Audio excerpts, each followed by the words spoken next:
Welcome to this week's Cattle Call. I'm Susan Littlefield on the Rural Radio Network. I am in Sacramento, California, and we talk about dryness and cattle and the issues that we continue to see. Let me tell you, it is dry out here. As we went to land into Sacramento, flying over some beautiful agricultural land, and it is brown as brown would be if we were into November in Iowa or Nebraska without the snow. So we know that this issue will continue. And that's what we're going to talk a little bit about. We've got a cattle inventory report that came out last Friday. We're going to talk more about those numbers. No surprise when you look at that. But from a cash perspective, things still doing very well in the north. The south has had some struggle issues, but where's demand sitting? We're going to look at that and a whole lot more today as Brad Kooima joins us. He is with Kooima and Varlick out of Sioux Center, Iowa. So I kind of want to start out talking about this dry weather because the inventory report came out. There was absolutely no surprises to many of us when we saw the numbers drop like they did. And this drought isn't just into the Midwest. I mean, it goes way out west, and there's a lot of concerns for the cattle industry. There's no question. You hit one of the macro issues nail on the head. And feels like we've been talking about this now for a couple of years, doesn't it? As this drought continues to migrate through different areas of the cattle belt.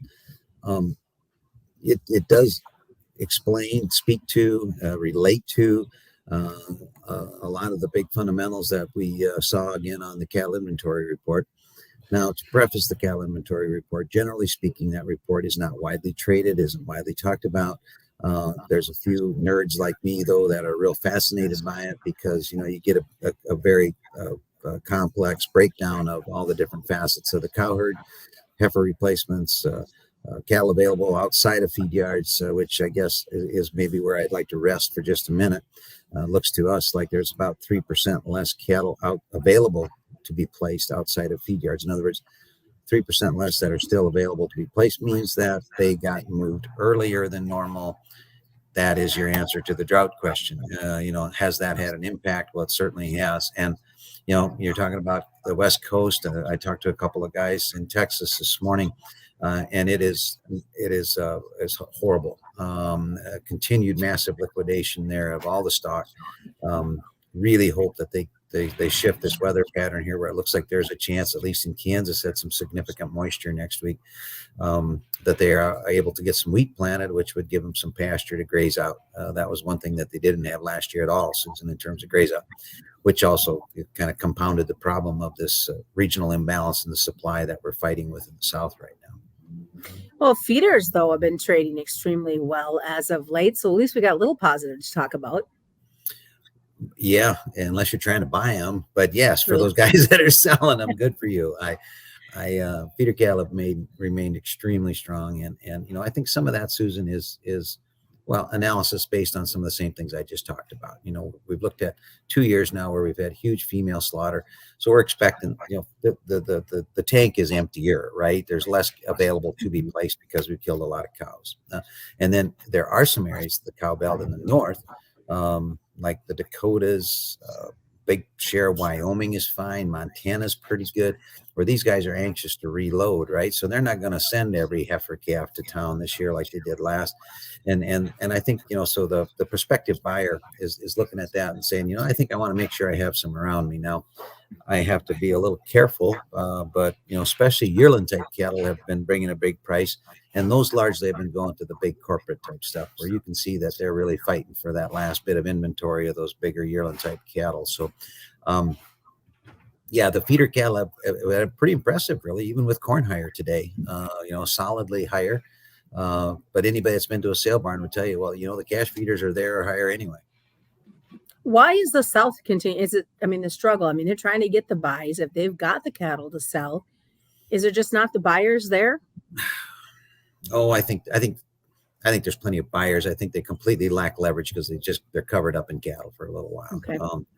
To me, I think there's an element too, because they do so many formula cattle there, that I think that compounds the problem in my view. When you're willing to just turn over the cattle to the packer and let him have their way with you, you might as well hand him your wallet, in my opinion. But that's part of it. But it's an issue of there's a regional imbalance. They got too many cattle right now. Now the packer's killing big.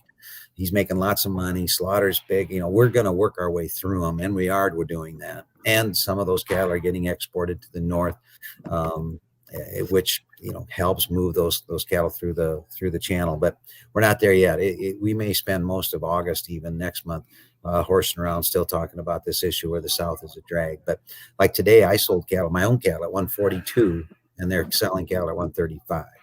142 picked up, and so you can tell that there is a little difference in supply based on the buying power that we're seeing here. So the $1 million question is demand going to continue to stay strong though, like it has? It's a great question.